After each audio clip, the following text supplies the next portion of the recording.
Hi. Happy, what is it, Wednesday? Yeah, it's Wednesday. Happy Wednesday.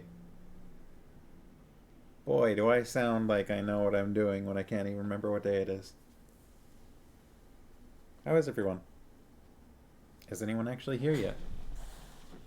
Let me take a look and see if I can find out. Let's see. Gowith him. Robakio and Sharkies.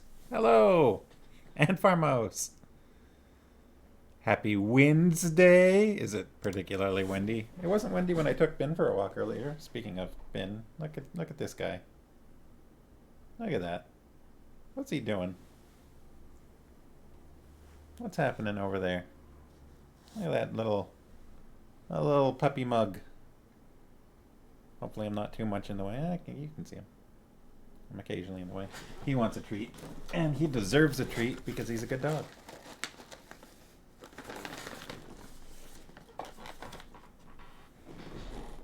And you know what? You all deserve a treat too. Don't let anyone tell you otherwise. Pose for the camera, puppy. As my hand's in the way of the puppy. And the puppy is sort of low. Can you come up high? Oh, you having trouble. He got it. Oh, he got it. Good puppy. I'm gonna scoop you.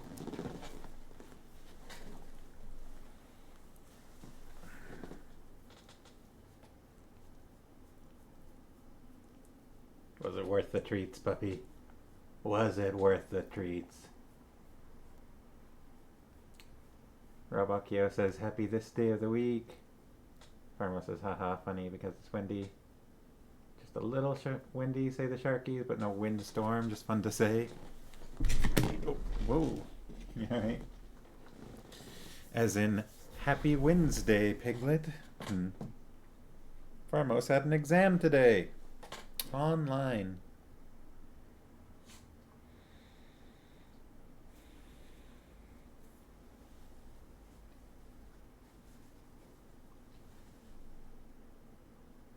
Robakio also had an exam today. Oh boy. I didn't. No exams for me.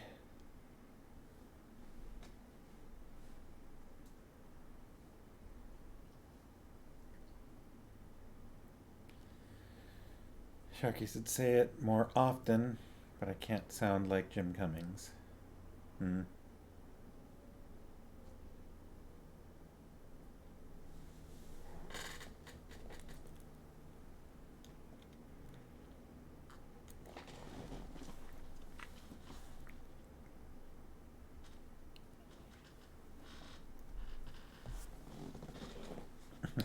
Happy exam day.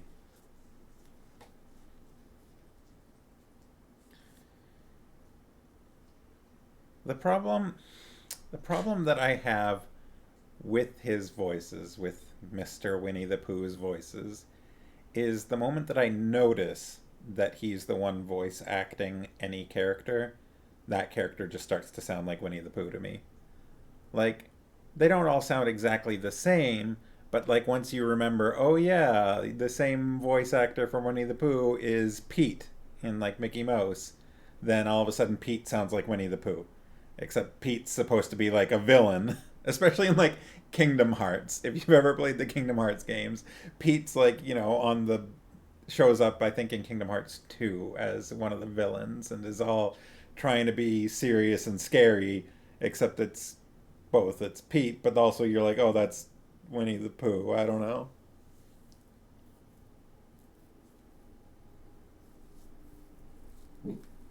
What? What was that?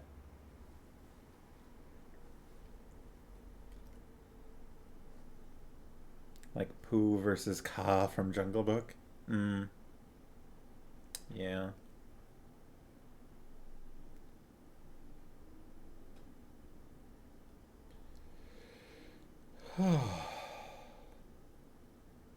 Farmos's exam, she says 2/3 of it, I'm pretty sure I did very good.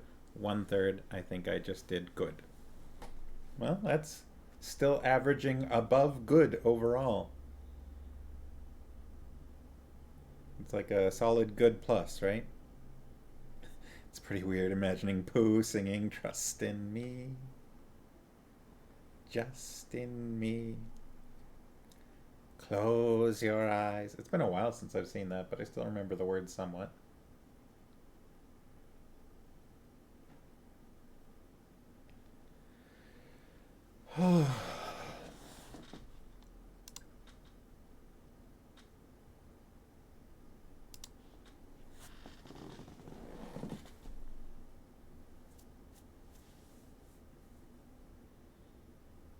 Catching a glimpse of Bennebic fur stuck in my own hair on the camera.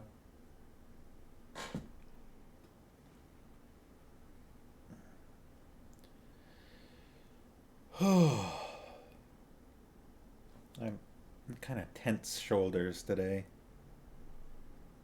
Had a little bit of a pressure headache earlier, but I think it's passed. Farmhouse and I did some driving around today. Went to Brentwood Mall for the first time. I'd never been there before. Had to stop by to deal with something at the postal office there for a friend. Um, Brentwood Mall's kind of weird. It felt very like large and spread out, but also very like empty and unfinished to me. You've heard Brentwood is bougie. It looks like that, but it's also got just tons of like empty shops. Um, but yeah, it looked like it was supposed to be very like high end and fancy, but it just like felt unfinished. Um, and I mean, there's still like a London Drugs and a food court, so it's not that bougie. Can't be bougie if you've got a food court, right? I'm pretty sure. Robakio says Brentwood's looking a lot better these days. Still haven't been in it. Only got up and running mid COVID. Oh, I see. I did not know the history of Brentwood. Yeah, I think it probably did have some higher end shops there. I really just kind of went there to get to the post office there and then didn't explore too much. I think Farmhouse went into like a Home Outfitters or something like that.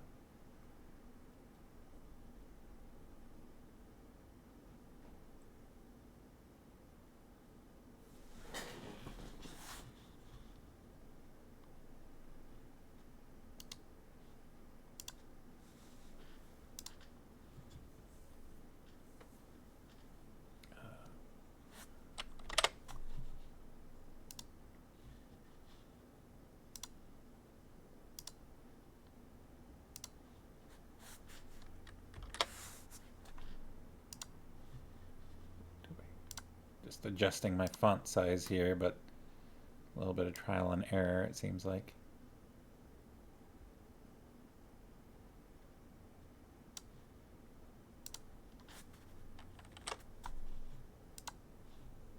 Yeah, that'll do.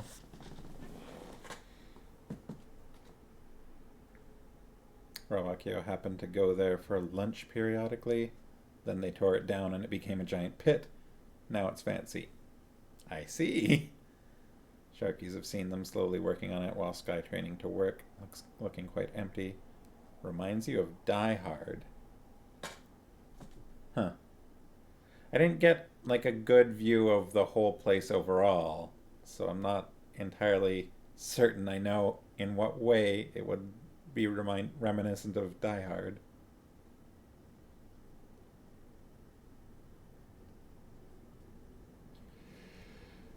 I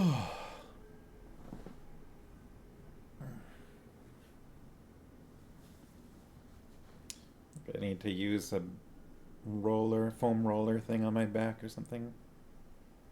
Mrs. hasn't been there since it was just the old mall. The ye old neighborhood mall. I see. I don't know if I had been there even when it was that. I don't really live in that neighborhood, so I haven't had much reason to go there before. Um, Look at that pup. Oh, I see. Die Hard due to it being an unfinished building. I gotcha.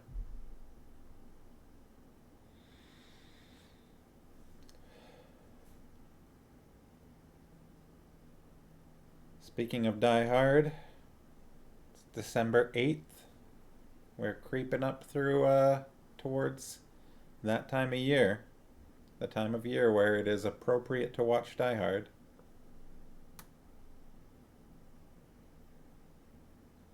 Farmhouse and I think, watched. Did we watch every Die Hard movie? I know we were working our way through them and they were getting worse and worse. I think we watched all of them last year. I still. How many are there? Oh boy. Okay, so there's Die Hard 1, 2, 3. Then I think there's 5 total. There's 5 or 6. Looks like everybody's kind of saying 5. Because you get Die Hard 1, 2, and 3, and then they start going into names that don't have numbers in them. Like, you've got A Good Day to Die Hard and Die Hard with a Vengeance. I don't know if they're in that order. And I don't remember if there's another one after that. That's 2 more than you suspected existed. 1, 2, and 3 are good. Not necessarily in that order. I think 1 is the best, and then probably 3, and then 2. Like, 3 is kind of fun. 2 feels like they tried to redo 1, but they set it in an airport instead of an office building.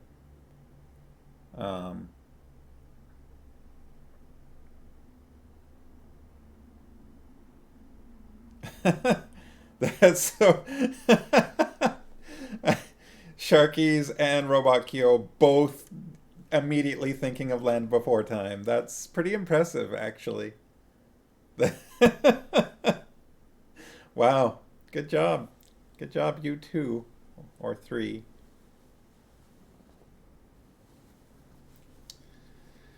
Oh boy. Yeah. Die Hard movies, if I were ranking them, I think I would go like 1, 3, 2 in order of quality, and then after that, 4, 5, I guess. 5 was real bad. Um, 4 was, 4 felt like a movie that was being written about like a tech-based terrorists, only written by someone that didn't fully understand tech. It was like it was set kind of, I think, like early days of internet, when the writers didn't fully understand the internet or something, or they didn't expect everybody to understand it yet, and so they took liberties or something like that.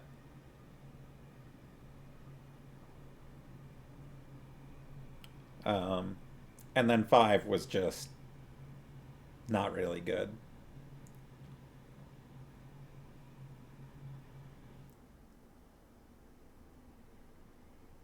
It's a weird, like, it's a been a big fur just drifting through.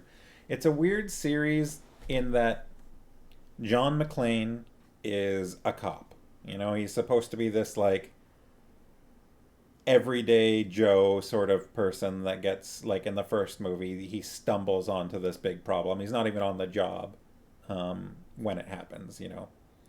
But then he keeps getting dragged into these. They keep needing to up the bar with what kind of crisis it is. Like in the first movie, it's just these people are trying to get away with a big haul, like with a big robbery, and they're willing to kill people in order to do that, and basically blow up this one building. And then it kind of progressively gets more and more extreme with how big of a threat it is. But he's still just John McClane, this cop. And so his reason for being the hero in each successive movie gets less and less believable, I feel like. Especially when you get to number 5, where he's like off to Germany. Is it Germany or Russia? Um,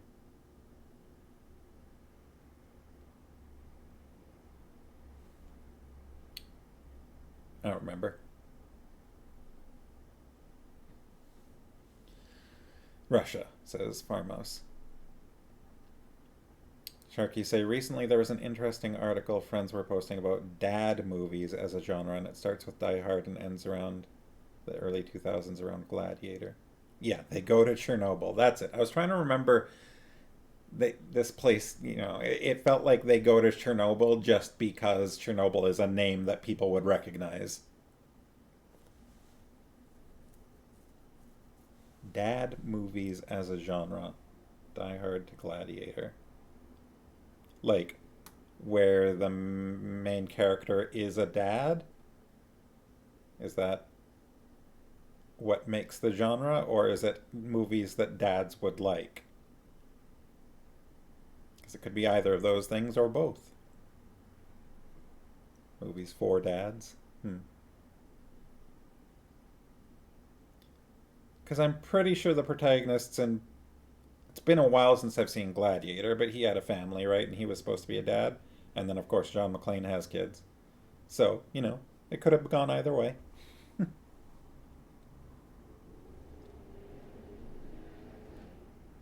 Well, I'm not a dad, but I still like Die Hard. Maybe I just have dad... I'm not going to finish that sentence. I don't know. It just felt like it was going to sound weird. And I'm on the internet. I gotta be careful.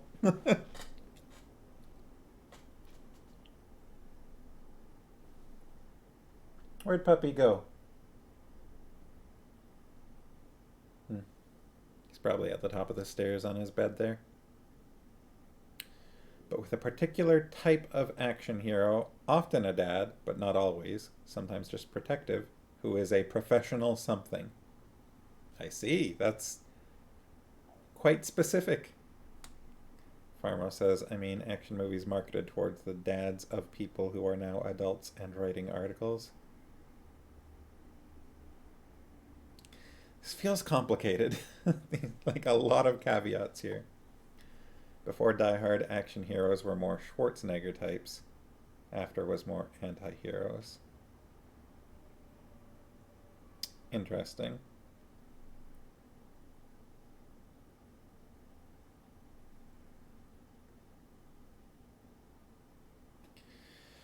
So, none of that has to do with this book that we've got here. We finished the prologue and the first chapter last time. I realized I didn't really show off the cover here. I don't know if the Sharkies have the same cover as I do here. I don't know how many versions of these books there are for covers. But we've got... Let's see if it'll... we've got... Garion and Aunt Pole over here. Am I having trouble here? I guess if I actually look at the camera myself, that might help. Garion and Aunt Pole, and probably the Dark Rider. You've got the same edition. And then the map in the background, and also the silhouette of a wolf ship up in the corner. And I think the map is centered on Sendaria. Yeah, it is. Or on Sendar. Got hair on my tongue. Well, both Sendaria and Sendar, I suppose. Sendar being the capital of Sendaria, but we haven't gotten to that yet. To that coming up as a thing. So yeah.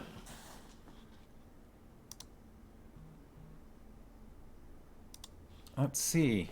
The prologue, of course, was... Sharky sent me... hang on. I feel like I need to make this recursive. Or more recursive.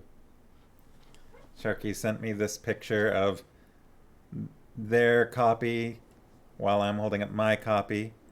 And now... I need to put it on this side. There we go. How about that?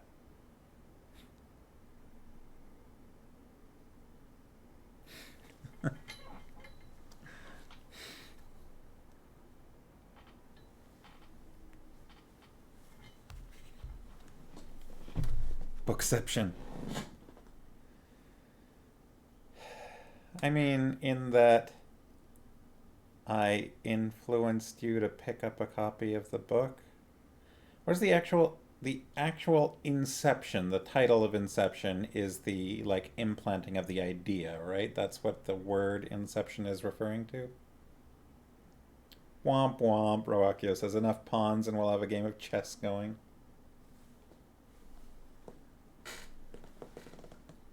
I'm just thinking.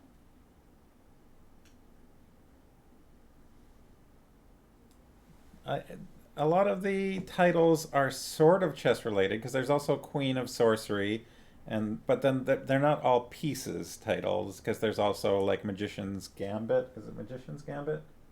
Yeah, it is.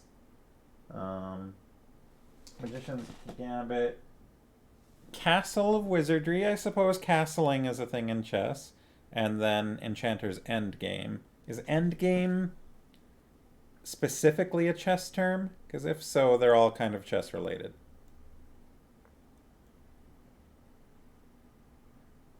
Farmo says like 4 out of the 5 could be.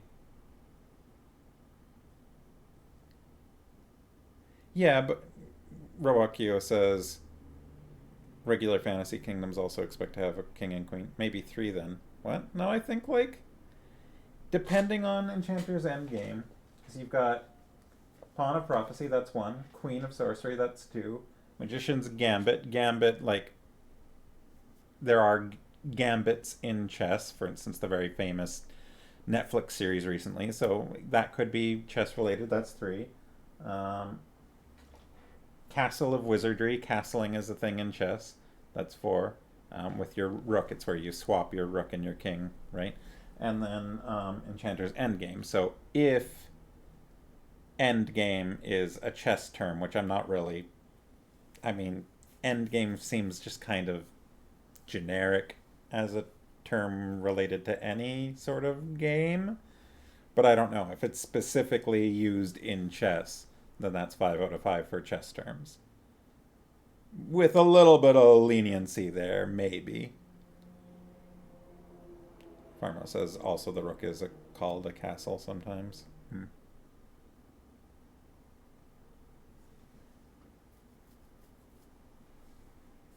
And I mean, yeah, like I said, leniency because gambit is a word and it is used in chess, but I don't know that I would specifically think of it as a chess term. Farmo says they were playing chess and then turned it into a book series. Yeah, it's like how there's, the Dragonlance books are based on a D&D game. These books are based on a chess game. They were just role playing their chess game really hard.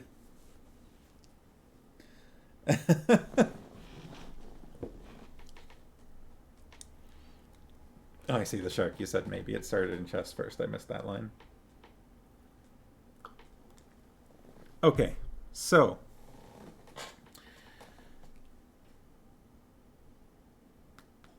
I got blurry.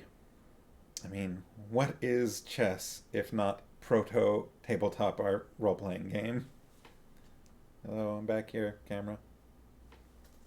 Do I need to? What? Did that helped a little? There we go. So yeah, let's actually do a quick recap because it's already 25 past 7. So we had the prologue, which was being a history of the War of the Gods and the acts of Belgarath the Sorcerer, adapted from the Book of Alorn. Yeah, we settled on Alorn. Um, so the prologue dropped a lot of info. It was sort of an info dump. You had a lot of names: Belgrath, Poledra, Polgara, Belderan, uh, are the one family, which were all sort of related to the god Aldur. Specifically, Belgarath and Polgara, especially, have ties to Aldur. Um, you had the whole family of Cherrick. What was it? Cherrick Bare Shoulders or something? I think it was Cherrick Bare Shoulders. Um, yeah, here we go. Cherrick Bare Shoulders. and his sons, Draz Bullneck, Algar Fleetfoot, and Riva Irongrip, um, they all teamed up with Belgrath. So, the god Alder picked up a rock and made it into the Orb of Alder. Torak, the god Torak, Alder's brother, was jealous and stole it. Um, and this caused a lot of conflict and problems. Um, Belgrath and Cherik and Draz and Algar and Riva snuck into Torak's kingdom and stole it back. Um, there were various wars. Torak's face got half melted, plus he got stabbed in an eye at one point. The whole world got kind of messed up. The land got cracked open and seas rushed in and mountains raised up. Cherik and his sons all split up. They split up the Alorns and formed them into smaller kingdoms. Drasnia to the north, Cherik also to the north. Riva went off to the Isle of Winds. And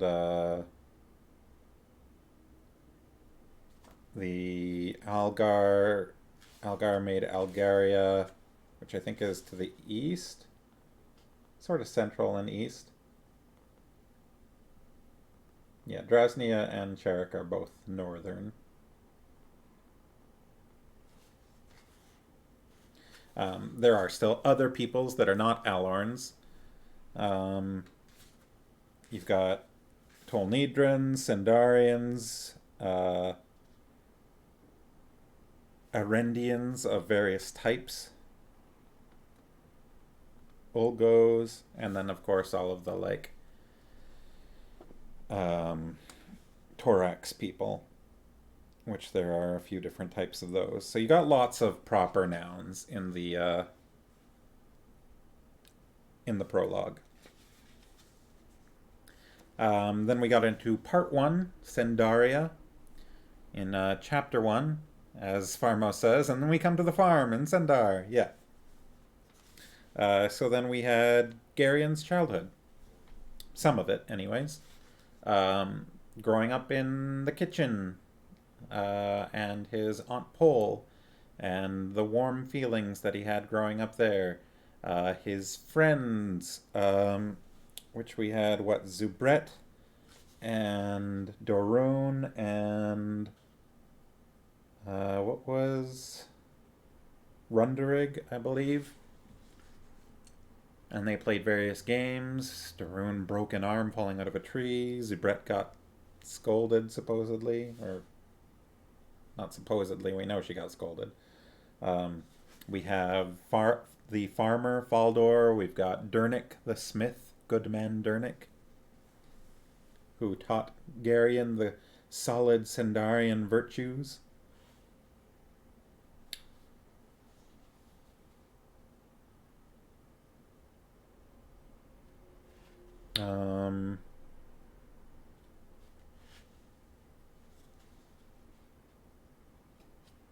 And we have, at points in Garion's life, he has seen a dark rider on a dark horse watching him, but he hasn't felt the need to mention this to anyone, not even his Aunt Pole. So that's a little bit of a mystery. Yeah. And, various childhood events took place, such as Garion beating the heck out of, I think it was Runderig, right? While they were reenacting the battle between Torak and Brand, the Revan warder. Warder or Warden? I feel like it was Warder, and that felt a little weird. And Aunt Pole wanted Garion to never say Torak's name.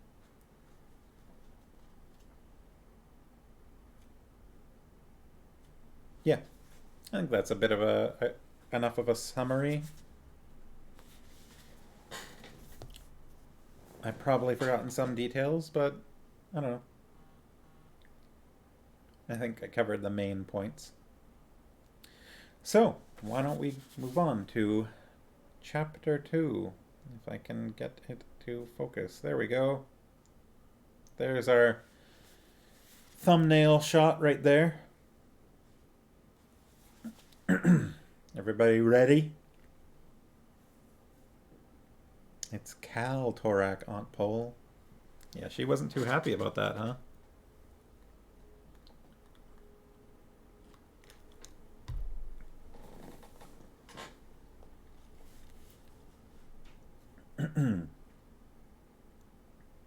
All right. I was gonna try and think of a voice for this character ahead of time, but I didn't. So we'll see how it goes. I don't do that often, but I just feel like this particular character's voice is I don't know, supposed to be, well, we'll get there and you'll see why in the first sentence here. Not long after, in the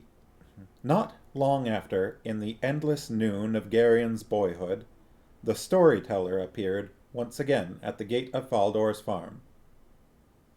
The storyteller. The storyteller, who seemed not to have a proper name as other men did, was a thoroughly disreputable old man. The knees of his hose were patched, and his mismatched shoes were out at the toes. His long-sleeved woolen tunic was belted about the waist with a piece of rope, and his hood, a curious garment not normally worn in that part of Sendaria, and one which Garion thought quite fine, with its loosely fitting yoke covering shoulders, back, and chest, was spotted and soiled with spilled food and drink. Only his full cloak seemed relatively new. The old storyteller's white hair was cropped quite close, as was his beard. His face was strong, with a kind of angularity to it, and his features provided no clue to his background. He did not resemble Erend nor Cherik, Algar nor Drasnian, Revan nor Tolnedrin, but seemed rather to derive from some racial stock long since forgotten. His eyes were a deep and merry blue, forever young and forever full of mischief. The storyteller appeared from time to time at Faldor's farm. Did he resemble John Hurt? The storyteller appeared from time to time at Faldor's farm, and was always welcome. He was, in truth, a rootless vagabond who made his way in the world by telling stories. His stories were not always new, but there was in his telling of them a special kind of magic. His voice could roll like thunder, or hush down into a zephyr-like whisper. He could imitate the voices of a dozen men at once, whistle so like a bird that the birds themselves would come to him to hear what he had to say. And when he imitated the howl of a wolf, the sound could raise the hair on the backs of the listeners' necks and strike a chill into their hearts like the depths of a Drasnian winter. He could make the sound of rain and of wind, and even, most miraculously, the sound of snow falling. His stories were filled with sounds that made them come alive, and through the sounds and the words with which he wove the tales, sight and smell, and the very feel of strange times and places, seemed also to come to life for his spellbound listeners. I feel like I missed a word there. I've always found this description very fascinating to me. That, like, just some of these descriptions, most miraculously, he could make the sound of snow falling. How do you do that? How do you make the sound of snow falling? Give it a shot. I'm curious. Can you do it? Listeners at home, try it. Try it right now. Sharkies, Mrs. Sharkies, Robot Kyo, Farm Mouse. Robot Kyo is not miraculous. I don't know what it would be. What would the sound of snowballing falling be? I've always kind of pictured like kind of a like, but I don't know how you work that into a story. Sharky's like that, spellbound listeners. Robakio says he's just silent and it's a joke.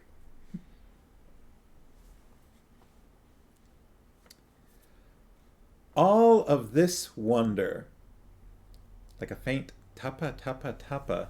Really? That's what snow sounds like to you? There was a time when I lived in a little cabin with a metal roof. That's not, no, that's not it. Like a faint tapa tapa tapa. Just trying and failing. There was a time when I lived in a little cabin that had a metal roof, and it turned into an oven in the summer, but in the winter, I always found it interesting because I could hear the snow hitting the roof when it would snow. And it sounded pretty distinctive. Like if I woke up and could hear it, like I didn't know it was snowing, but I woke up and could hear this sound, I would recognize it as snowing.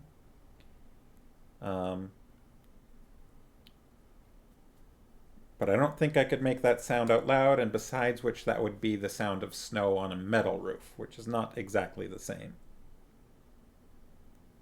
Farmhouse feels like that's more like rain on snow. Tap, tap, tap. Alright.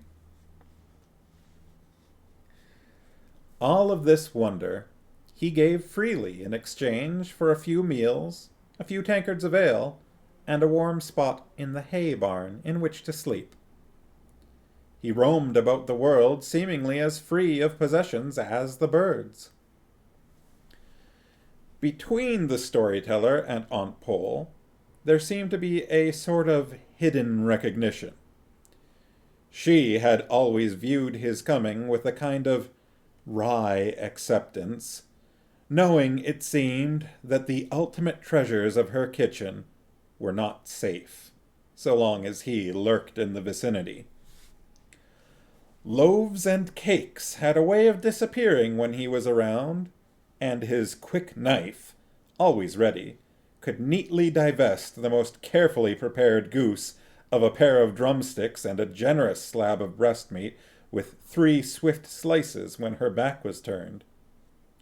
She called him Old Wolf, and his appearance at the gate of Faldor's farm marked the resumption of a contest which had obviously been going on for years. He flattered her outrageously, even as he stole from her. Offered cookies or dark brown bread, he would politely refuse, and then steal half a plateful before the platter had moved out of his reach.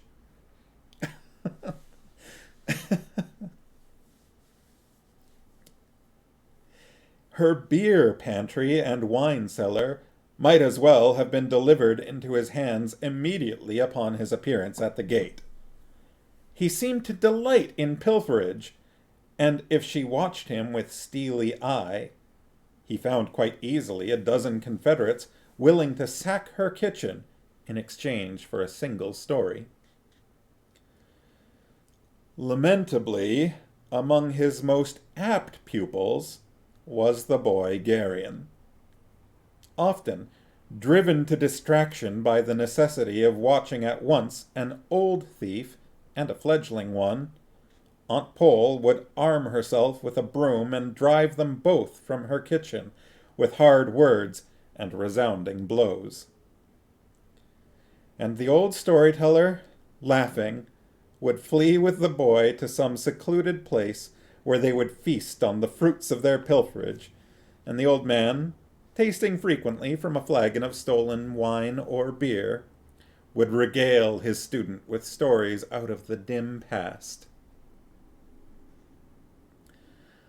The best stories, of course, were saved for the dining hall, when, after the evening meal was over and the plates had been pushed back, the old man would rise from his place and carry his listeners off into a world of magical enchantment. Is this the first time I've done Faldor's voice? I think it might be. What does Faldor sound like? Tell us of the beginnings, my old friend, Faldor, always pious, said one evening, and of the gods.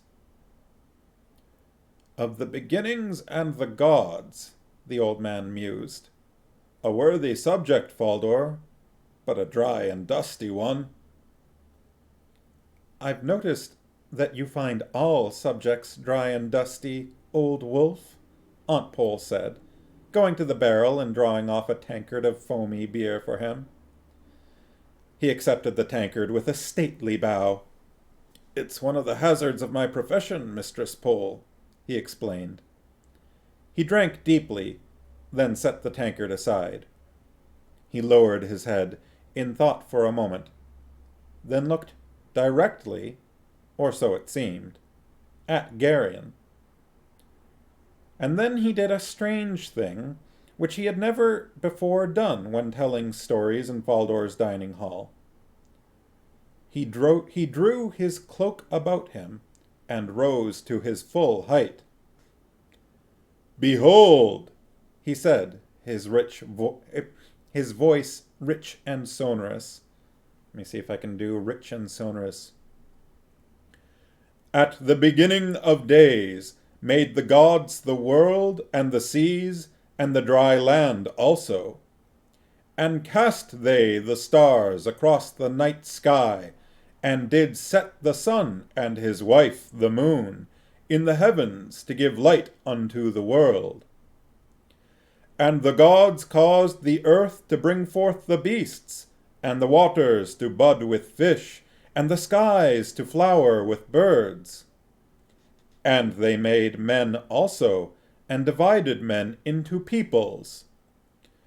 Now the gods were 7 in number, and were all equal, and their names were Belar, and Chaldan, and Nedra, and Issa, and Mara, and Aldor, and Torak. Geryon knew the story, of course. Everyone in that part of Sendaria was familiar with it, since the story was of Alorn origin and the lands on 3 sides of Sendaria were Alorn kingdoms. Though the tale was familiar, however, he had never before heard it told in such a way. His mind soared as in his imagination the gods themselves strode the world in those dim, misty days when the world was first made, and a chill came over him at each mention of the forbidden name of Torak. He listened intently as the storyteller described how each god selected a people. For Belar, the Alorns, for Issa, the Niesans, for Chaldan, the Arens, for Nedra, the Tolnedrans, for Mara, the Marags, which are no more, and for Torak, the Angaraks. And he heard how the god Aldor dwelt apart and considered the stars in his solitude, and how some very few men he accepted as his pupils and disciples. Geryon glanced at the others who were listening. Their faces were rapt with attention. Dernick's eyes were wide, and old Kralto's hands were clasped on the table in front of him. Faldor's face was pale, and tears stood in his eyes. Aunt Pole stood at the rear of the room. Though it was not cold, she too had drawn her mantle about her, and stood very straight, her eyes intent. And it came to pass, the storyteller continued, that the god Aldor caused to be made a jewel in the shape of a globe. And behold, in the jewel was captured the light of certain stars that did glitter in the northern sky. And great was the enchantment upon the jewel, which men called the Orb of Aldor. For with the orb, Aldor could see that which had been, that which was, and that which was yet to be. Geryon realized he was holding his breath, for he was now completely caught up in the story. he listened in wonder as Torak stole the orb and the other gods made war on him. Torak used the orb to sunder the earth and let in the sea to drown the land, until the orb struck back against misuse by melting the left side of his face and destroying his left hand and eye. Did I miss a footnote? Or is that yet to come here? Ah, no, it's just about there. The old man paused and drained his tankard. Aunt Pole, with her mantle still close about her, brought him another, her movements somehow stately, and her eyes burning. "I've never heard the story told so," Dernick said softly. "It's the Book of Alorn. It's only told in the presence of kings," Gralto said just as softly. Footnote here. Several shorter, less formal versions of the story existed, similar to the adaptation used here in the prologue. Even the Book of Alorn was said to be an abridgment of a much older document. End of footnote. "I knew a man once who had heard it at the king's court at Sendar, and he remembered some of it. I've never heard it all before, though." The story continued, recounting how Belgarath the sorcerer led Cherrick and his 3 sons to regain the orb 2,000 years later, and how the western lands were settled and guarded against the hosts of Torak. The gods removed from the world, leaving Riva to safeguard the orb in his fortress on the Isle of the Winds. There he forged a great sword and set the orb in its hilt. While the orb remained there and the line of Riva sat on the throne, Torak could not prevail. Then Belgarath sent his favorite daughter to Riva to be a mother to kings, while his other daughter remained with him and learned his art, for the mark of the sorcerers was upon her. The old storyteller's voice was now very soft as his ancient tale drew to its close. "And between them," he said, "did Belgarath and his daughter, the sorceress Polgara, set enchantments to keep watch against the coming of Torak.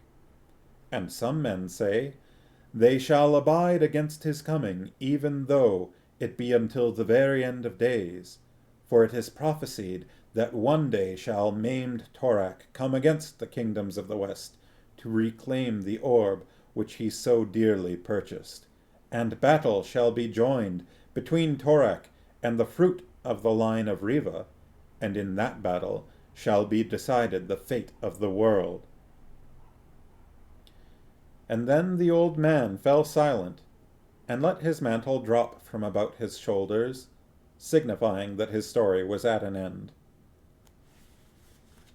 There was a long silence in the hall, broken only by a few faint sputters from the dying fire and the endless song of frogs and crickets in the summer night outside. Finally, Faldor cleared his throat and rose, his bench scraping loudly on the wooden floor. "You've done us much honor tonight, my old friend," he said, his voice thick with emotion. "This is an event we will remember all our lives. You have told us a kingly story, not usually wasted on ordinary people." The old man grinned then, his blue eyes twinkling. "I haven't consorted with many kings of late, Faldor," he laughed. "They all seem to be too busy to listen to the old tales, and a story must be told from time to time if it's not to be lost. Besides, who knows these days where a king might be hiding?"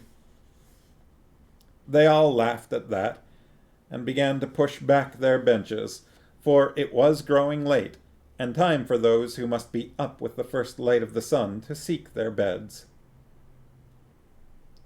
"Will you carry a lantern for me to the place where I sleep, boy?" the storyteller asked Garion.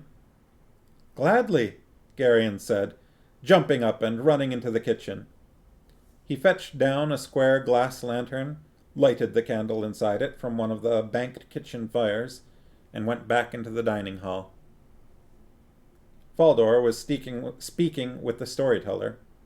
As he turned away, Garion saw a strange look pass between the old man and Aunt Pole, who still stood at the back of the hall. "Are we ready then, boy?"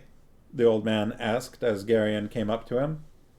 "Whenever you are," Garion replied, and the two of them turned and left the hall. "Why's the story unfinished?" Garion asked, bursting with curiosity. "Why did you stop before we found out what happened when Torak met the Reven King?" "That's another story," the old man explained. "Will you tell it to me sometime?" Garion pressed. The old man laughed. "Torak and the Reven King haven't as yet met," he said, "so I can't very well tell it, can I? At least, not until after their meeting." "It's only a story," Garion objected. "Isn't it?" "Is it?" The old man removed a flagon of wine from under his tunic and took a long drink. "Who's to say what's only a story and what's truth disguised as a story?" "It's only a story," Garion said stubbornly, suddenly feeling very hard-headed and practical, like any good Sendar. "It can't really be true. Why, Belgarath the sorcerer would be, I don't know how old. And people don't live that long." 7,000 years, the old man said. "What?" "Belgarath the sorcerer is 7,000 years old. Perhaps a bit older." "That's impossible," Garion said. "Is it? How old are you?" 9, next Aristide. "And in 9 years you've learned everything that's both possible and impossible. You're a remarkable boy, Garion." Garion flushed. "Well," he said, somehow not quite so sure of himself, "the oldest man I ever heard of is old Weldrick, over on Mildren's farm. Dernick says he's over 90, and that he's the oldest man in the district." "And it's a very big district, of course," the old man said solemnly. "How old are you?" Garion asked, not wanting to give up. "Old enough, boy," the old man said. "It's still only a story," Garion insisted.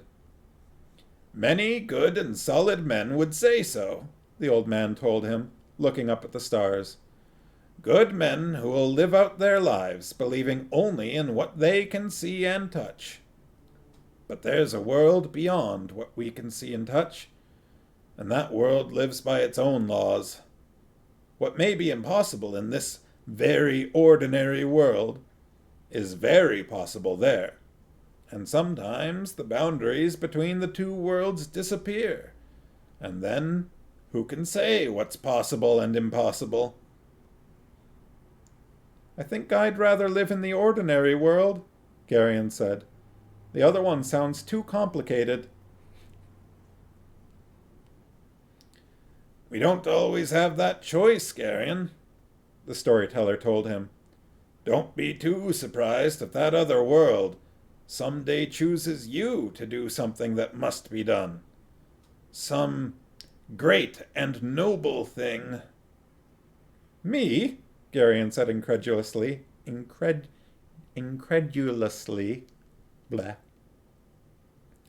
"Stranger things have happened. Go to bed, boy. I think I'll look at the stars for a while. The stars and I are very old friends." "The stars?" Garion asked, looking up involuntarily. "You're a very strange old man, if you don't mind my saying so." "Indeed," the storyteller agreed. "Quite the strangest you'll likely meet." "I like you all the same," Garion said quickly, not wanting to give offense. "That's a comfort, boy," the old man said. "Now, go to bed. Your Aunt Pole will be worried about you." Later, as he slept, Garion's dreams were troubled. The dark figure of maimed Torak loomed in the shadows, and monstrous things pursued him across twisted landscapes where the possible and the impossible merged and joined as that other world reached out to claim him.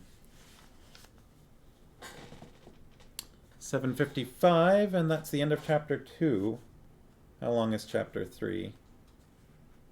Chapter 3 is only about 10 pages. What do you think? Should we continue on? Are people up for hearing the next chapter?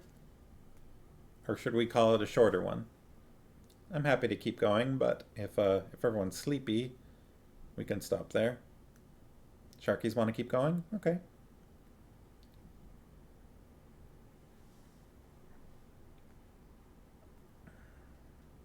Farmos has no early commitments tomorrow. Robakio says 10 pages aren't too many. All right, it's unanimous. Let's do it!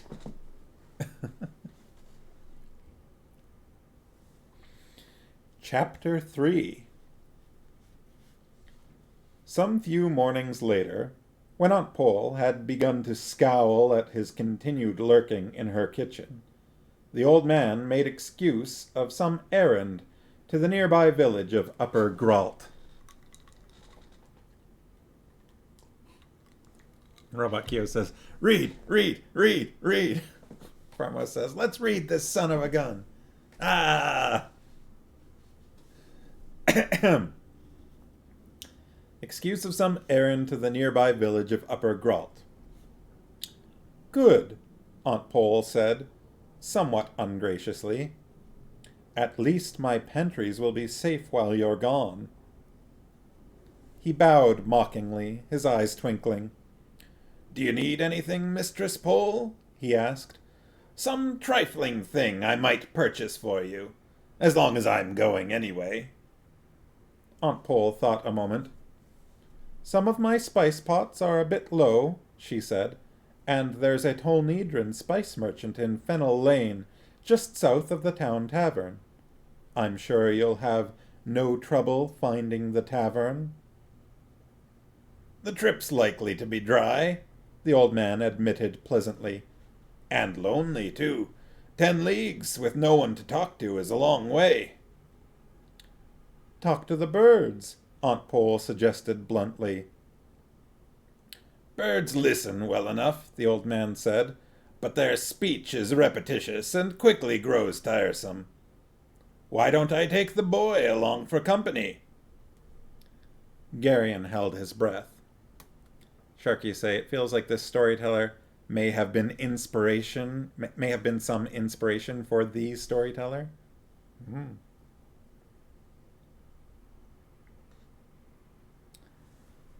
Or maybe there's just a like a blank default storyteller template out there that all storytellers draw inspiration from.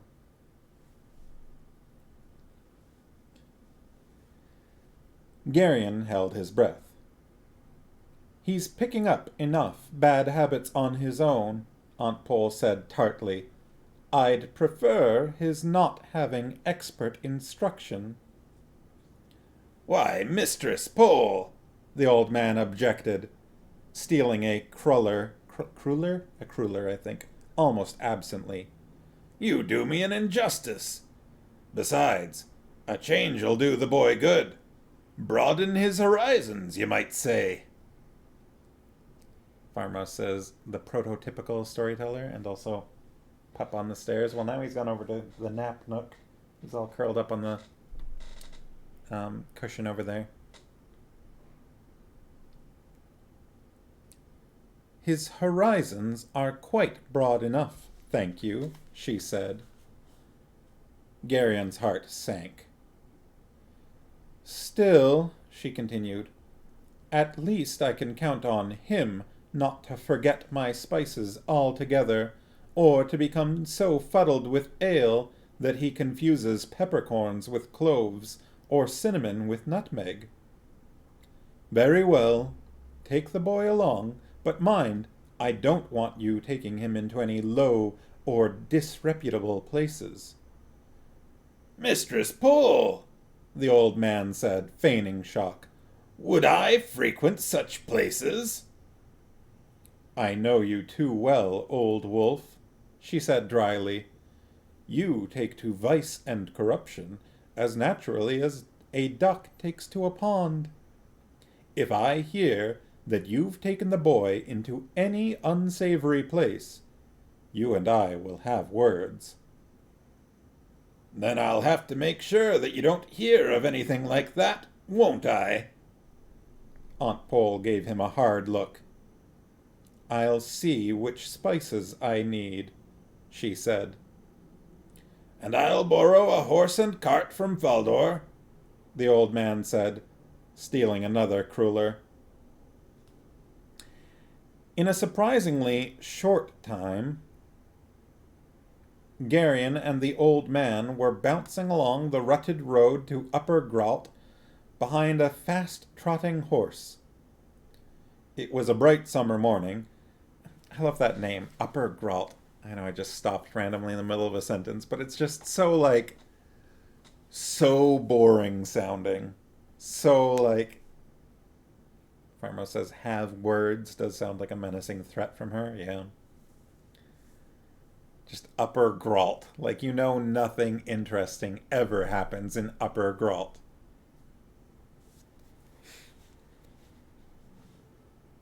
Like a fight breaks out at the tavern. That's the most interesting thing that happens in Upper Gralt. Well, we'll see. Maybe something interesting will happen after all. It was a bright summer morning, and there were a few dandelion puff clouds in the sky, and deep blue shadows under the hedgerows. After a few hours, however, the sun became hot, and the jolting ride became tiresome. Are we almost there? Garion asked for the third time. Farmo says, a place to pass through, not a place to have adventures in. Not for some time yet, the old man said. 10 leagues is a goodly distance. I was there once before, Garion told him, trying to sound casual. Of course, I was only a child at the time, so I don't remember too much about it. It seemed to be quite a fine place. 9 years old, talking about when he was only a child at the time.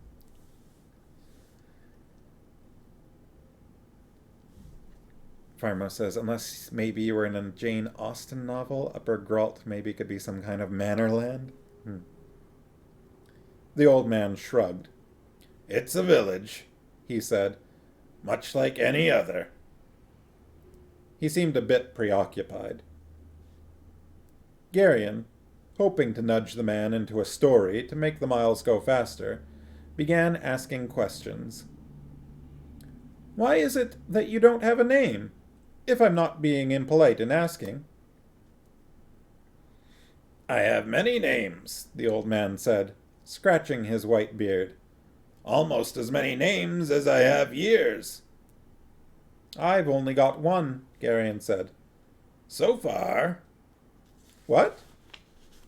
You only have one name so far, the old man explained. In time you may get another, or even several. Some people collect names as they go along through their lives. Sometimes names wear out, just like clothes. Aunt Pole calls you Old Wolf, Garion said. I know, the old man said. Your Aunt Pole and I have known each other for a very long time. Why does she call you that? Who can say why a woman such as your aunt does anything? May I call you Mr. Wolf? Garion asked. Names were quite important. Sharky say kids talk like that. Farmo says, 6 years ago? I was just a child then. May I call you Mr. Wolf? Garion asked. Names were quite important to Garion, and the fact that the old storyteller did not seem to have one had always bothered him.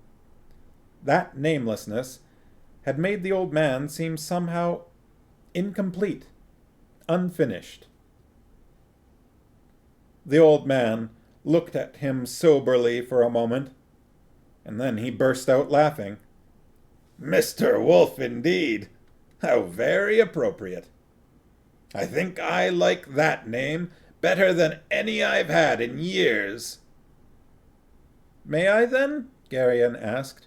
"Call you Mr. Wolf, I mean." "I think I'd like that, Geryon. I think I'd like that very much." "Now, would you please tell me a story, Mr. Wolf?" Geryon asked. The time and distance went by much faster then, as Mr. Wolf wove for Geryon tales of glorious adventure and dark treachery, taken from those gloomy, unending centuries of the Arendish civil wars.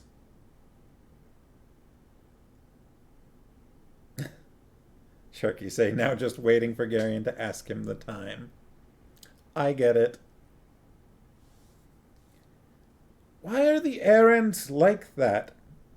Errands like that? Geryon asked, after a particularly grim tale. "The errands are very noble," Wolf said, lounging back in the seat of the cart, with the reins held negligently in one hand. "Nobility's a trait that's not always trustworthy, since it sometimes causes men to do things for obscure reasons." "Runderig's an errand," Geryon said. "He sometimes seems to be, well, not too quick of thought, if you know what I mean." Geryon. "It's the effect of all that nobility," Wolf said. "Errands spend so much time concentrating on being noble that they don't have time to think of other things." It's quite the explanation. They came over the crest of a long hill, and there, in the next valley, lay the village of Upper Gralt. To Geryon, the tiny cluster of grey stone houses with slate roofs seemed disappointingly small. 2 roads, white with thick dust, intersected there, and there were a few narrow, winding streets besides. The houses were square and solid, but seemed almost like toys set down in the valley below. There, Bardic. The horizon beyond was ragged with the mountains of eastern Zandaria, and, though it was summer, the tops of most of the mountains were still wrapped in snow. Their tired horse plodded down the hill toward the village, his hooves stirring little clouds of dust with each step, and soon they were clattering along the cobblestoned streets toward the center of the village. The villagers, of course, were all too important to pay any attention to an old man and a small boy in a farm cart. Sharky say, like a town in Manitoba called Rock Glen, where I first heard the word smorg.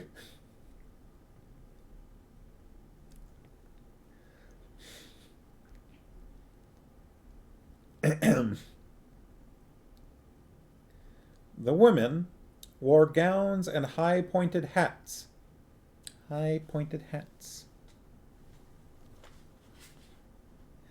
I don't know why I felt the need to do that there, but I did. And the men wore doublets and soft velvet caps. Harmos wants to know if that's like a shortened smorgasbord. Smorgasbord? Is it smorgasbord? Smorgasbord. Okay, anyways. Getting off topic here. I mean, feel free to get off topic, but I shouldn't get off topic. The men wore doublets and soft velvet caps. Their expressions seemed haughty, and they looked with obvious disdain at the few farmers in town who respectfully stood aside to let them pass.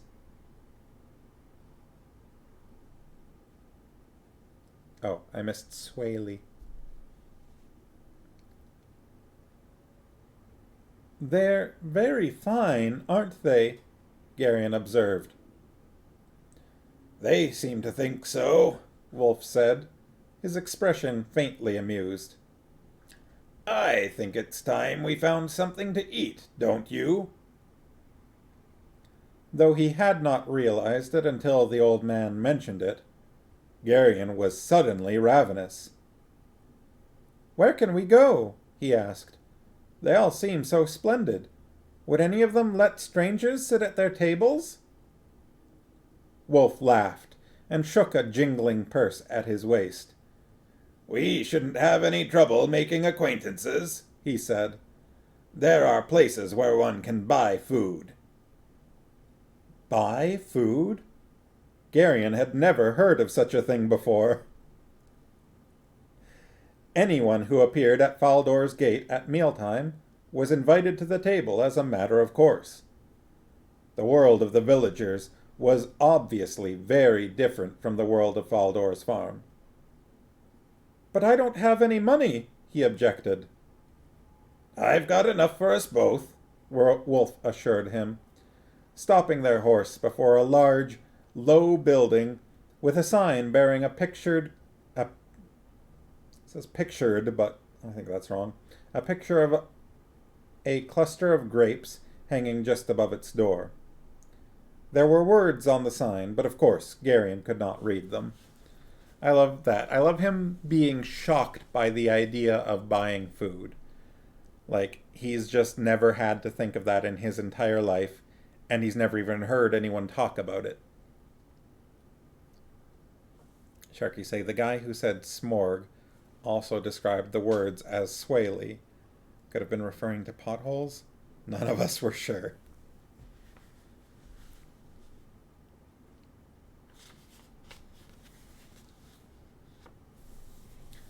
What do the words say, Mr. Wolf? He asked.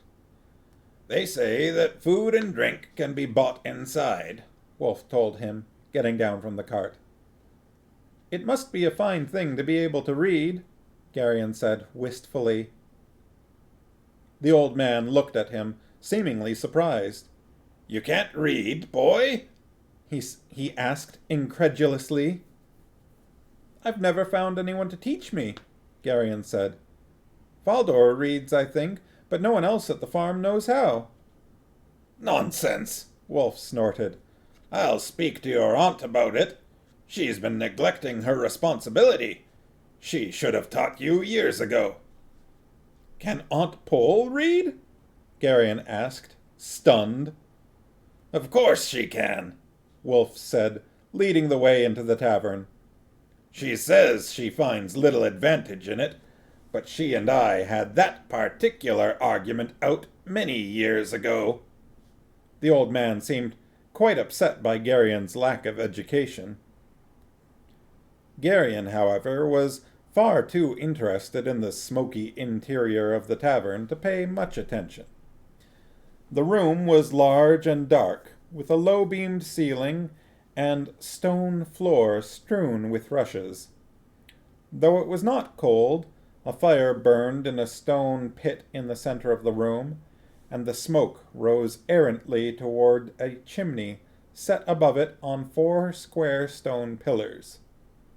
Tallow candles guttered in clay dishes on several of the long stained tables, and there was a reek of wine and stale beer in the air.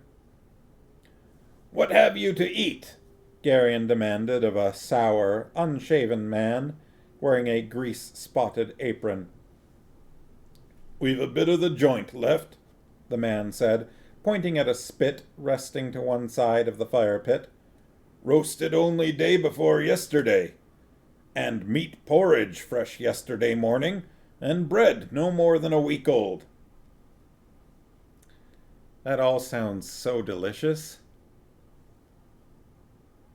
2-day-old meat, day-old meat porridge, and week-old bread.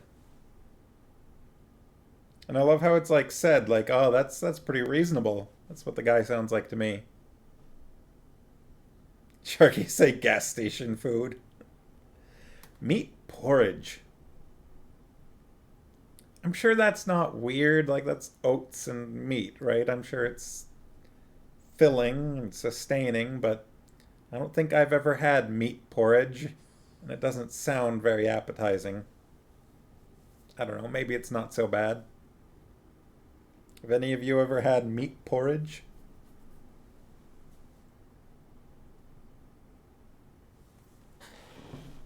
Farmos has had rice porridge with meat in it.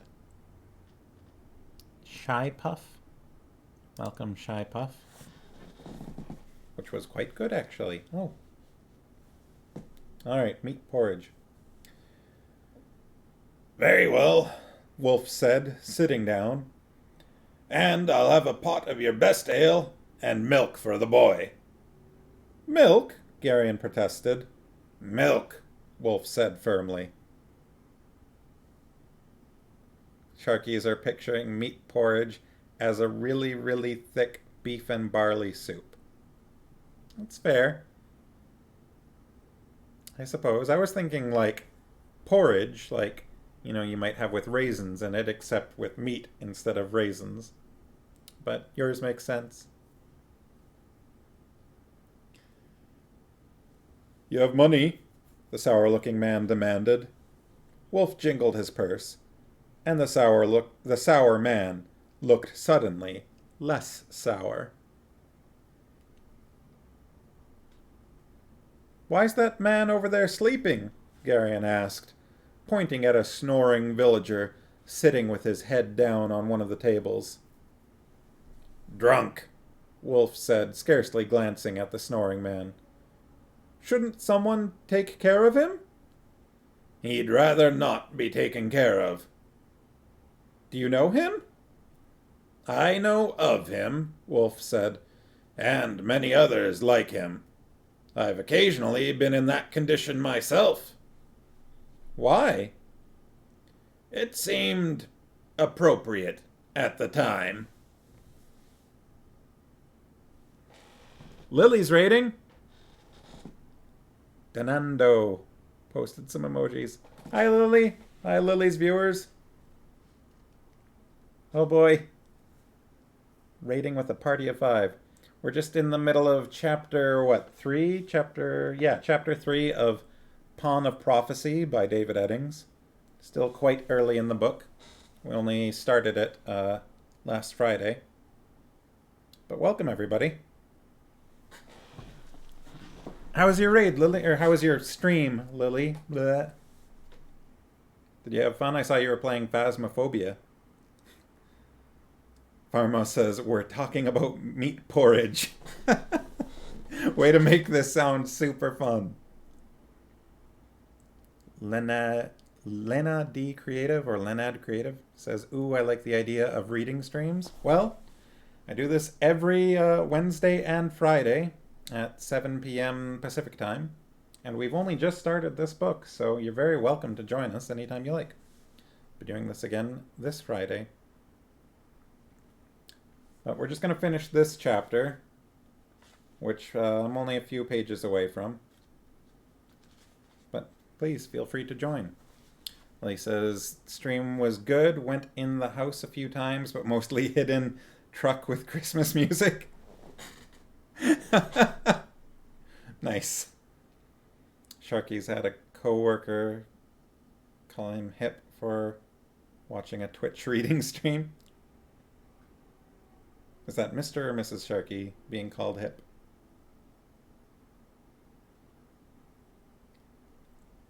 Mrs. Sharky, sorry. Called her hip for watching a Twitch reading stream. I'm glad I can infer hipness upon you.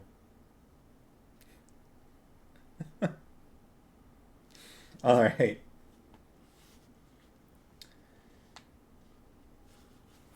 So, Garion and Mr. Wolf are in a tavern in the town or the village of Upper Gralt, and they're just discussing a drunk man they saw. Garion is 9 years old at this time.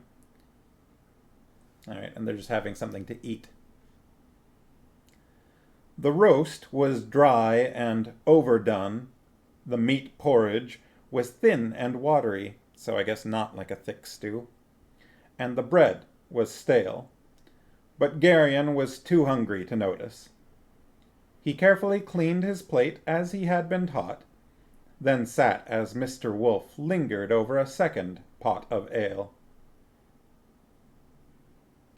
"Quite splendid," he said, more to be saying something than out of any real conviction. All in all, he found that Upper Gralt did not live up to his expectations. "Adequate," Wolf shrugged. "Village taverns are much the same the world over. I've seldom seen one I'd hurry to revisit. Shall we go?" He laid down a few coins, which the sour-looking man snatched up quickly, and led Geryon back out into the afternoon sunlight. "Let's find your aunt's spice merchant," he said, "and then see to a night's lodging, and a stable for our horse." They set off down the street, leaving horse and cart beside the tavern. The house of the Tolnedron spice merchant was a tall, narrow building in the next street. Two swarthy, thick-bodied men in short tunics lounged in the street at his front door near a fierce-looking black horse, wearing a curious armored saddle. The two men stared with dull-eyed disinterest at passers-by in the lane. Mr. Wolf stopped when he caught sight of them. "Is something wrong?" Geryon asked. "Thulls," Wolf said quietly, looking hard at the two men. "What?" "Those two are thulls," the old man said. "They usually work as porters for the Murgos." "What are Murgos?" "The people of Cthul Murgos," Wolf said shortly.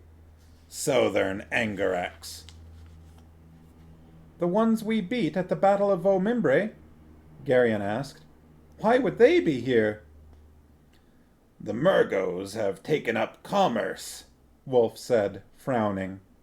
"I hadn't expected to see one of them in so remote a village. We may as well go in. The Thulls have seen us, and it might look strange if we turned now and went back. Stay close to me, boy, and don't say anything." They walked past the two heavy-set men and entered the spice merchant's shop. The Tolnedron was a thin, bald-headed man wearing a brown, belted gown that reached to the floor. He was nervously weighing several packets of pungent-smelling powder which lay on the counter before him. "Good day to you," he said to Wolf. "Please have patience. I'll be with you shortly." He spoke with a slight lisp that Geryon found peculiar. I'll need to amend that. Please have patience. Please have patience. I'll be with you shortly." How's that for a slight lisp? "No hurry," Wolf said in a wheezing, cracking voice. Geryon looked at him sharply, and was astonished to see that his friend was stooped, and that his head was nodding foolishly. "See to their needs," the other man in the shop said shortly. I don't know if that voice is quite right. He was a dark, burly man wearing a chainmail shirt and a short sword belted to his waist. His cheekbones were high, and there were several savage-looking scars on his face. His eyes looked curiously angular, and his voice was harsh and thickly accented. Harsh and thickly accented, huh? Have to see what I can do about that. "No hurry," Wolf said in his wheezy cackle. "My business here will take some time," the Murgo said coldly, "and I prefer not to be rushed. Tell the merchant here what you need, old man." "My thanks, then," Wolf cackled. "I have a list somewhere about me." He began to fumble foolishly in his pockets. My master drew it up. I do hope you can read it, friend merchant, for I cannot. He finally found the list and presented it to the Tolnedron. The merchant glanced at the list. "This'll only take a moment," he told the Murgo. The Murgo nodded and stood staring stonily at Wolf and Geryon. His eyes narrowed slightly, and his expression changed. You're a seemly appearing boy, he said to Geryon. What's your name? I'm not keeping track of these voices very well, am I? Until that moment, in his entire life, Geryon had been an honest and truthful boy. But Wolf's manner had opened before his eyes an entire world of deception and subterfuge. Somewhere in the back of his mind, he seemed to hear a warning voice, a dry, calm voice advising him that the situation was dangerous and that he should take steps to protect himself. He hesitated only an instant before telling his first deliberate lie. He allowed his mouth to drop open and his face to assume an expression of vacant-headed stupidity. "Runderig, Your Honor," he mumbled. An horrendish name, the Murgo said, his eyes narrowing even more.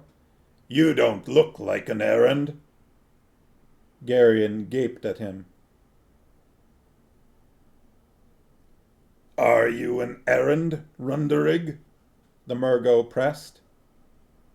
Geryon frowned, as if struggling with a thought, while his mind raced.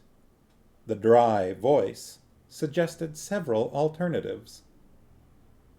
My father was, he said finally, but my mother's a Cendar, and people say I favor her. You say was, the Murgo said quickly. Is your father dead, then? His scarred face was intent. Geryon nodded foolishly. A tree he was cutting fell on him, he lied. It was a long time ago.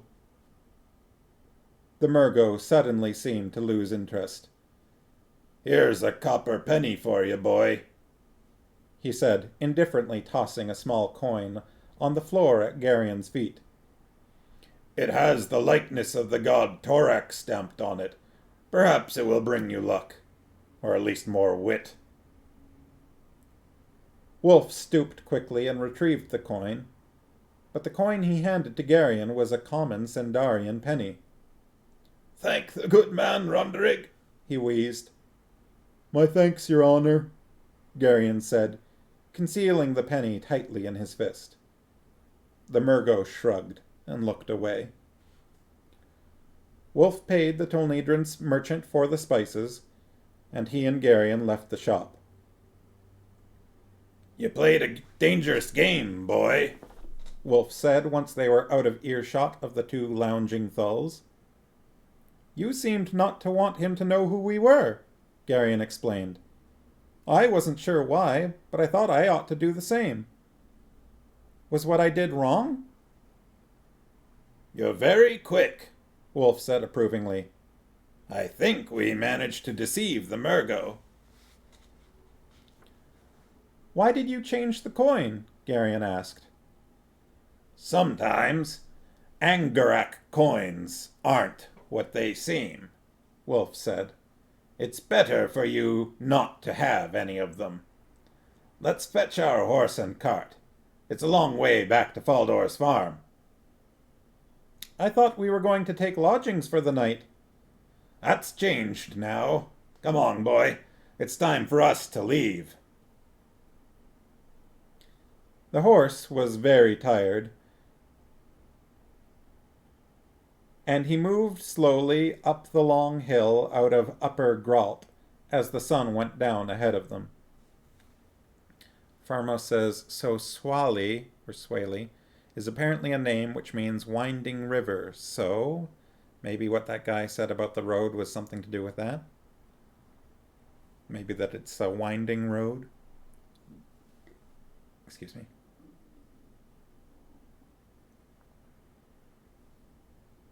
Chuck, you say likely. Why wouldn't you let me keep the Angarak penny, Mr. Wolf? Geryon persisted. The subject still puzzled him. There are many things in this world that seem to be one thing, but are, in fact, another, Wolf said, somewhat grimly, somewhat bardically. I don't trust Angaraks, and I particularly don't trust Murgos. It'd be just as well, I think, if you never had anything in your possession that bears the likeness of Torak. But the war between the West and the Angaraks has been over for 500 years now, Geryon objected. All men say so. Not all men, Wolf said. Now, take that robe out of the back of the cart and cover up. Your aunt would never forgive me if I let you take a chill. I will if you think I should, Geryon said, but I'm not a bit cold and not at all sleepy. I'll keep you company as we go. That'll be a comfort, boy, Wolf said. Mr. Wolf, Geryon said after some time, did you know my mother and father? Yes, Wolf said quietly. My father's dead too, isn't he? I'm afraid so. Geryon sighed deeply. I thought so, he said. I wish I'd known them. Aunt Pole says I was only a baby when... He couldn't bring himself to say it. I've tried to remember my mother, but I can't. You were very small, Wolf said. You can hear that? You could hear Binnabick having a drink? There he goes. Any of the newcomers who haven't seen Bin yet, that's Binnabick. Binnick. Yeah, puppy having a drink is what that sound was.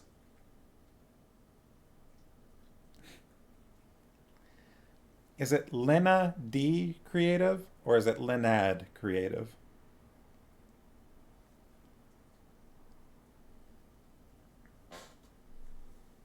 Lena D. Okay. Lena? Pharma says he's a very sweet boy. Yes, he is. Wherever he's gone off to. All right. Anyways, back to... You were very small, Wolf said. What were they like? Geryon asked. Wolf scratched at his beard.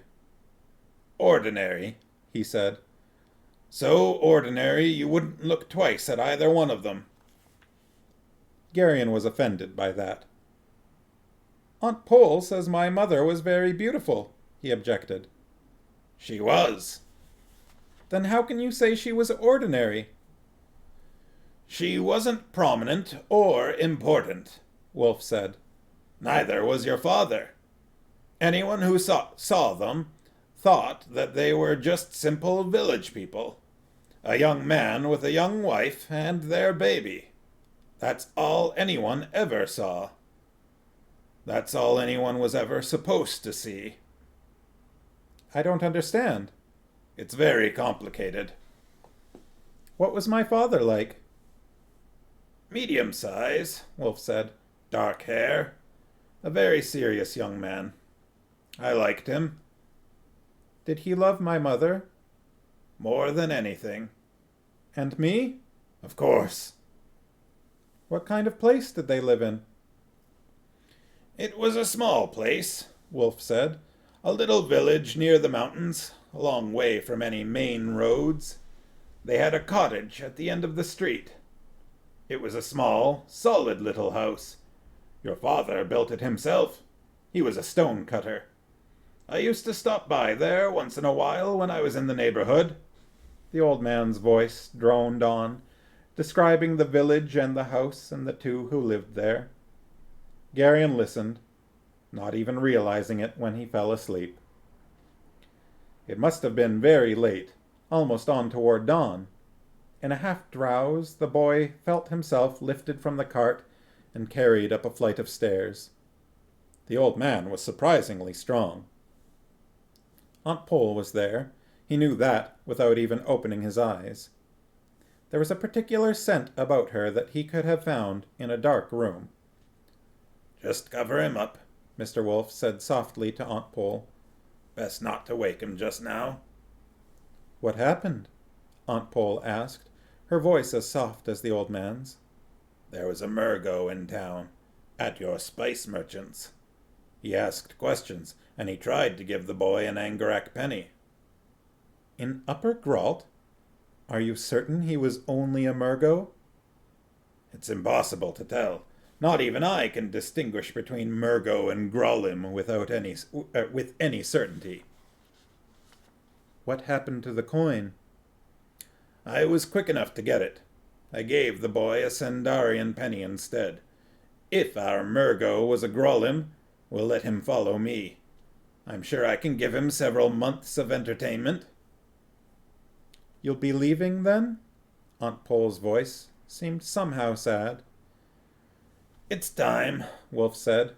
"Right now the boy's safe enough here, and I must be abroad.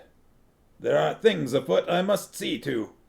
When Murgos begin to appear in remote places, I begin to worry. We have a great responsibility and a great care placed upon us, and we mustn't allow ourselves to become careless." "Will you be gone long?" Aunt Pole asked. "Some years, I expect. There are many things I must look into, and many people I'll have to see."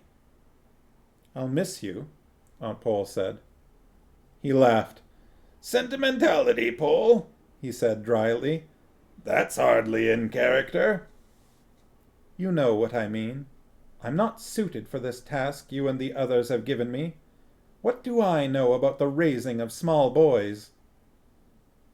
"You're doing well," Wolf said. "Keep the boy close, and don't let his nature drive you into hysterics. Be careful. He lies like a champion." "Geryon?" Her voice was shocked. "He lied to the Murgo so well that even I was impressed." "Geryon?" "He's also started asking questions about his parents," Wolf said. "How much have you told him?" "Very little. Only that they're dead." "Let's leave it at that for now. There's no point in telling him things he isn't old enough to cope with yet." Their voices went on, but Geryon drifted off into sleep again, and he was almost sure that it was all a dream. But the next morning when he awoke, Mr. Wolf was gone. That's the end of chapter 3. And I think that's a good place to stop for tonight. We're on page 42, an auspicious number. Out of, what was it? 262 pages. 42 out of 262. Bookmark goes in. What's everyone saying? Lena D says, "I have a knack for this." Oh, thank you. You're enjoying listening to me read? I appreciate that. Thank you very much. Well, I like having new people here. It's always fun. And we are very close to the beginning of the book, so I think you've got a good time to join in.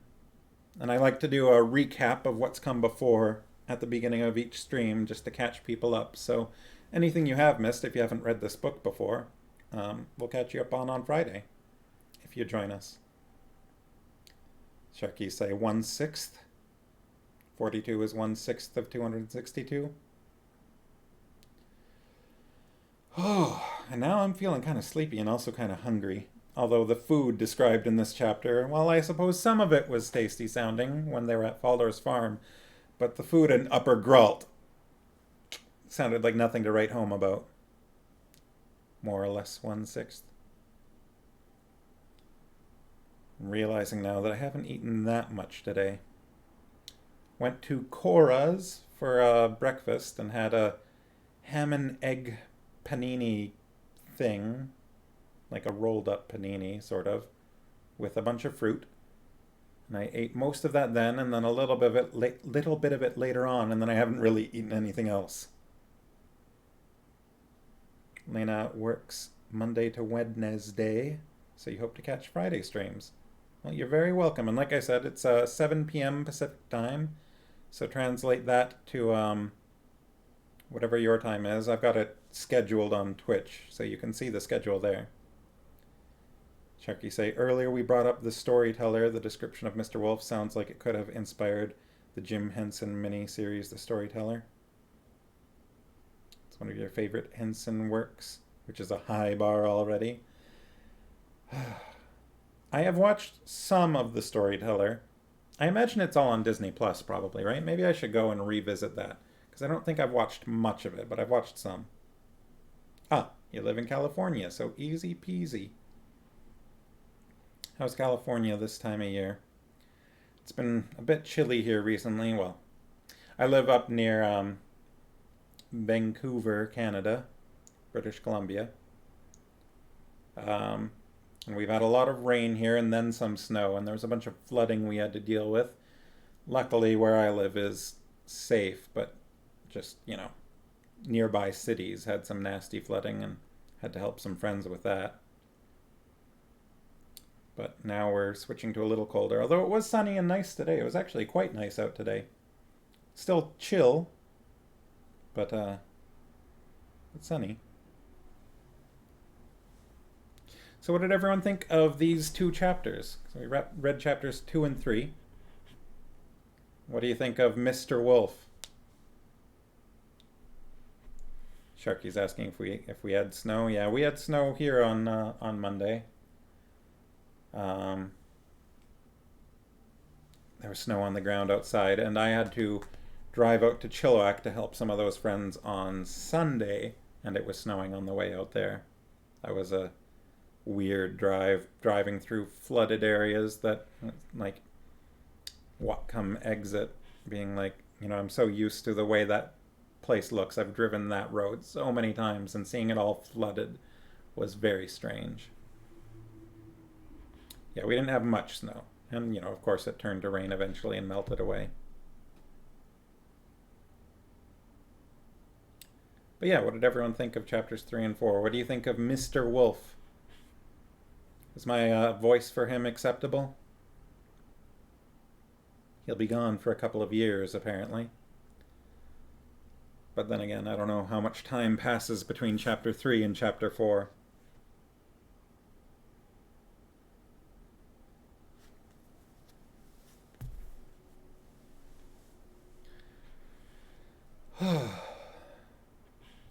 I'm gonna have to figure out. Parma says he sounds a bit like Gandalf, but snarkier. Is that just my old man voice? Like my Gandalf, yeah.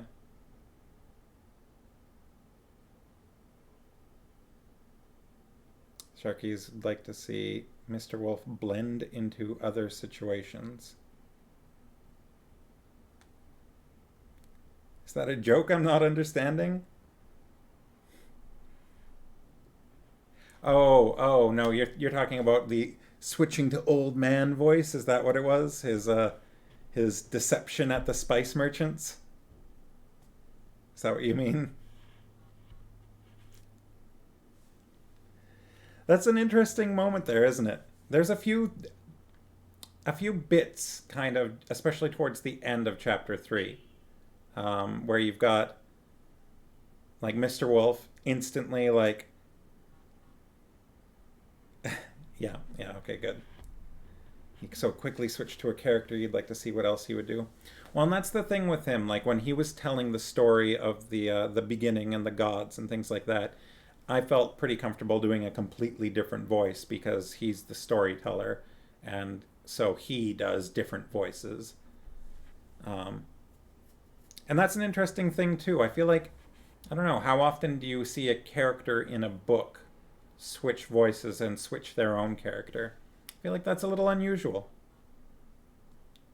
Is this a book I've read this series many times before.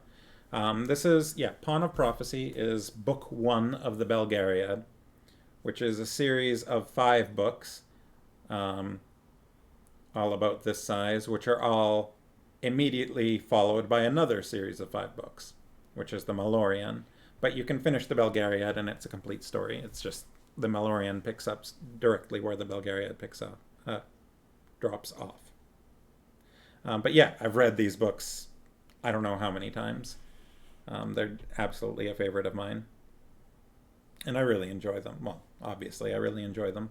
And it's fun for me to share them with other people because I don't know too many people personally who have read them. And not that they're not a popular series. I'm sure there's many, many, many people out there who have read them before. But of the people that I know personally, I think only Farmos has read them before. I don't remember whether Lily had Lily read them before. I know Lily, when we were picking a new book, Lily wanted to read Magician. Yeah, they were published, 1982 or 3 or something like that? Was the first publication of Pawn of Prophecy?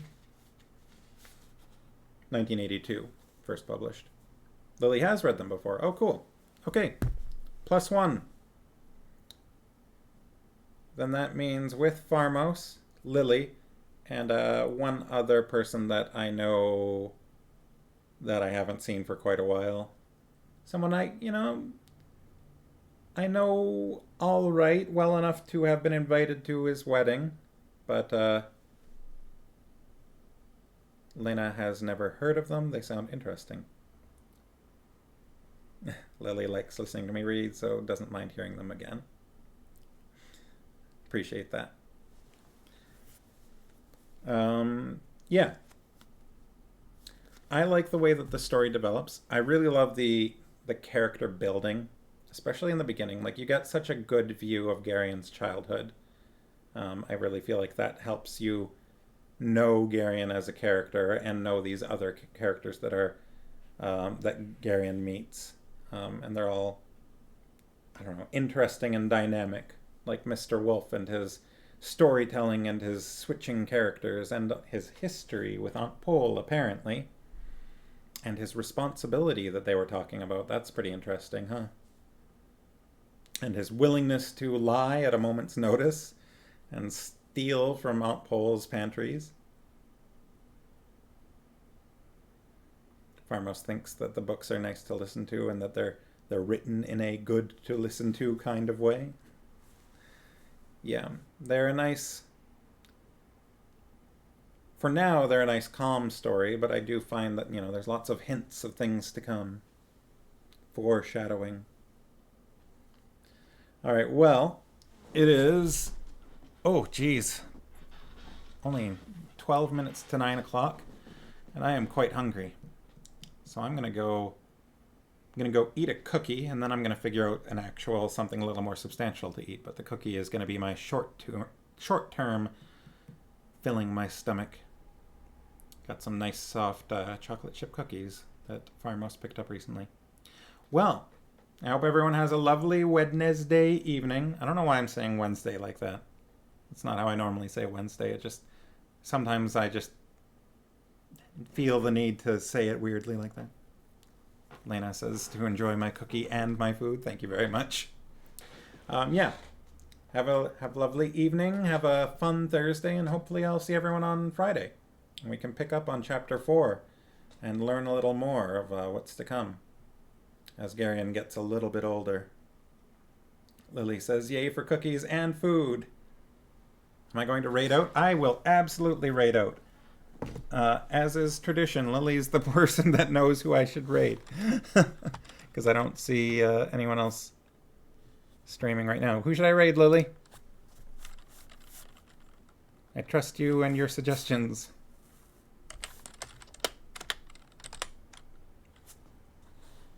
Sharky say good night and happy cookie eating. Mystical Potato Nina. All right, let's raid Mystical Potato Nina.